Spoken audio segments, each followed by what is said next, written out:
Bonjour et bienvenue. Aujourd'hui, on explore ensemble un sujet fascinant, Tokyo. On a pas mal de notes, d'articles sous les yeux. Bonjour, oui, une ville qui intrigue beaucoup, c'est vrai. Exactement. L'idée, c'est de synthétiser tout ça, de comprendre comment aborder cette immense métropole. On parle de plus de 14 millions d'habitants, c'est énorme. C'est ça. Et ce qui ressort tout de suite, c'est ce contraste permanent hein, entre l'ultra-moderne et puis des traditions très très ancrées. Tout à fait. Donc notre mission, si on peut dire, c'est de tirer les meilleurs conseils pratiques de ces documents pour profiter au maximum d'un séjour là-bas. Alors, pour commencer, un point essentiel, d'après toutes les sources, comment on se déplace. L'arrivée, déjà, c'est souvent Narita ou Haneda, et de gros aéroports. Oui, et depuis Narita, le Narita Express est souvent mentionné, c'est ça? Exactement, le NEX, c'est fiable, direct vers les grands centres. Faut compter une bonne heure de trajet quand même. D'accord. Une fois en ville. Alors là, tout le monde est d'accord. Les transports en commun. C'est la clé, non? Train, métro. Ah oui, c'est incontournable. Le réseau est incroyablement efficace, c'est dense, c'est ponctuel, c'est vraiment le moyen de découvrir la ville. Et il y a cette ligne dont on parle souvent, la Yamanote. Oui, la JR Yamanote. C'est une ligne circulaire, super pratique pour les visiteurs parce qu'elle dessert la plupart des grands quartiers, Shinjuku, Shibuya, Ueno, la gare de Tokyo. C'est un bon repère. Ok. Et pour payer tout ça, j'ai lu qu'il y avait des cartes rechargeables. Oui, alors ça, c'est vraiment le conseil qui revient partout. Les cartes IC, Suica ou Pasmo, le plus souvent. Suica, Pasmo. Ok. On charge de l'argent dessus et hop, on passe les portiques. Ça marche pour quasiment tous les trains, métro, bus et même, ce qui est très pratique, pour payer dans les combini. Les Combini Jokan. Ah oui, ces supérettes ouvertes tout le temps. C'est ça. Ou dans les distributeurs automatiques. Donc une carte comme ça, c'est quasi indispensable. Super pratique, en effet. Et pour s'orienter dans ce dédale, parce que ça a l'air immense, hein. Alors oui, c'est grand, mais les applications comme Google Maps fonctionnent très très bien. Les itinéraires sont précis, ça donne les correspondances, les bons quais. Même le numéro de la voiture pour être près de la sortie, c'est ça. J'ai lu ça quelque part. Oui, parfois même, ça. C'est assez bluffant. Mais bon, malgré tout, un conseil qui revient sans cesse, prévoir de bonnes chaussures. Ah, ça. Le Conseil universel du voyageur. Mais à Tokyo, c'est puissance 10. On marche énormément entre les stations, dans les quartiers. Donc oui, de bonnes baskets, c'est pas du luxe. Et la voiture, on oublie, j'imagine. Ah oui, complètement. C'est cher, le trafic est dense, le stationnement compliqué. Franchement, à éviter. Les transports en commun suffisent largement. D'accord. Passons à l'argent et peut-être au meilleur moment pour y aller. La monnaie, c'est le yen, bien sûr. Oui, le yen japonais. Et là, attention, un point crucial. Prévoir du liquide, du cash. Ah bon? Même dans une ville aussi moderne? Eh oui.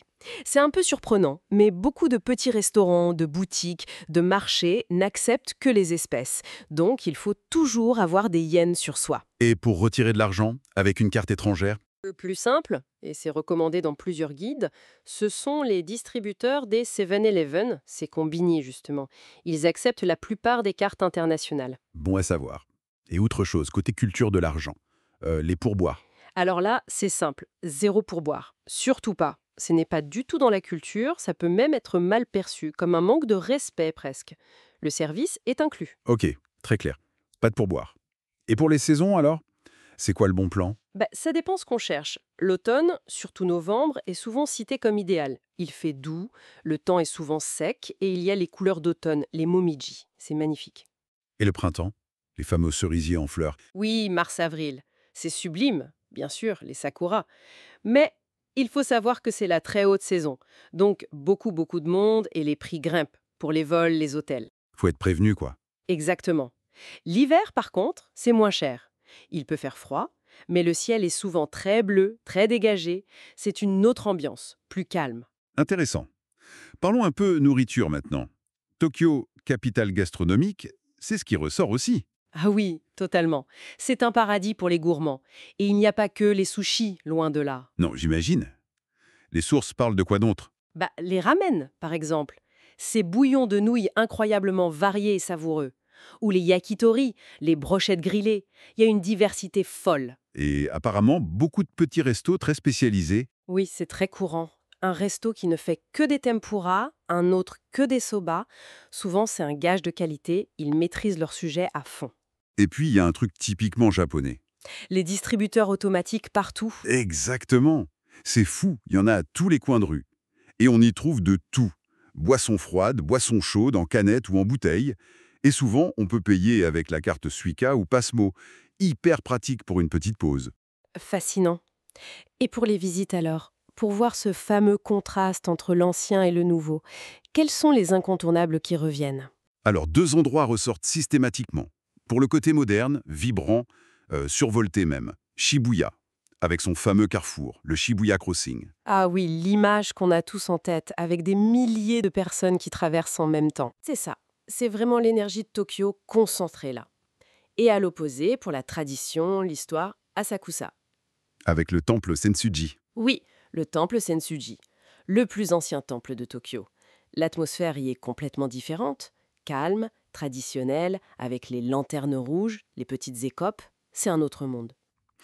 Et pour une vue d'ensemble, on mentionne parfois la Tokyo Sky Tree. Oui, la Skytree, ou même le siège du gouvernement métropolitain à Shinjuku, qui a des observatoires gratuits. Ça permet de prendre la mesure de la ville, de voir cette étendue, c'est impressionnant. Bien noté. On arrive vers la fin. Quelques derniers conseils pratiques. La langue, par exemple. On s'en sort en anglais? Globalement, oui. Dans les lieux touristiques, les gares, les hôtels, la signalisation est souvent en anglais, le personnel aussi parle un peu.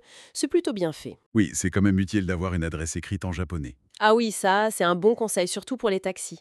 Montrer l'adresse écrite en japonais, ça évite toute confusion. Et pour rester connecté, Internet. Le Wi-Fi est assez répandu dans les hôtels, les cafés, certaines gares. Mais pour être sûr d'avoir une connexion partout, ce qui est pratique pour Google Maps par exemple, louer un boîtier Wi-Fi portable, Pocket Wi-Fi, ou prendre une carte SIM locale, c'est souvent recommandé. D'accord. Et des petites choses du quotidien. Les poubelles, par exemple. J'ai entendu dire qu'il y en avait peu. C'est vrai, c'est assez surprenant au début. Il y a très peu de poubelles publiques dans les rues. L'habitude, c'est de garder ses déchets sur soi. Ah oui? Oui, et de les jeter quand on trouve une poubelle, souvent près d'un combini, d'un distributeur ou dans une gare. C'est une question de propreté et de civisme. Intéressant. Et pour les fumeurs? Attention, il est interdit de fumer en marchant dans la plupart des quartiers. Il faut utiliser les zones fumeurs désignées qui sont clairement indiquées. D'accord. Et enfin, l'étiquette générale. Faire la queue, manger dans la rue? Alors oui, le respect de file d'attente est primordial. On fait la queue pour tout, calmement. Et manger en marchant, ce n'est pas très bien vu. Si on achète une collation, un truc à emporter, on le mange plutôt sur place, près de là où on l'a acheté, ou on attend de trouver un endroit pour se poser. Compris. Beaucoup de petites règles à intégrer, mais qui font partie de l'expérience, j'imagine. Tout à fait. Ça participe à ce sentiment d'ordre et de respect mutuel qui frappe souvent les visiteurs. Bon, je crois qu'on a couvert pas mal de points essentiels grâce à ces sources. Ça donne vraiment une image d'une ville complexe, oui, peut-être un peu exigeante au début, mais absolument fascinante. C'est exactement ça. Une expérience qui marque, qui dépaise profondément, et peut-être, pour finir, une petite réflexion qui me vient en relisant tout ça. Je vous écoute. C'est cette capacité unique de Tokyo à, comment dire, à faire cohabiter l'hypermodernité la plus folle avec des traditions très fortes, très visibles. Et on pourrait se demander finalement comment cette cohabitation réussie pourrait peut-être nous inspirer, nous, dans nos propres villes, pour penser l'avenir tout en préservant ce qui fait notre identité, notre patrimoine. C'est une excellente question pour conclure. Réfléchir à cet équilibre entre passé et futur à la lumière de l'expérience de Tokyo. Merci beaucoup pour cette analyse très riche. Merci à vous.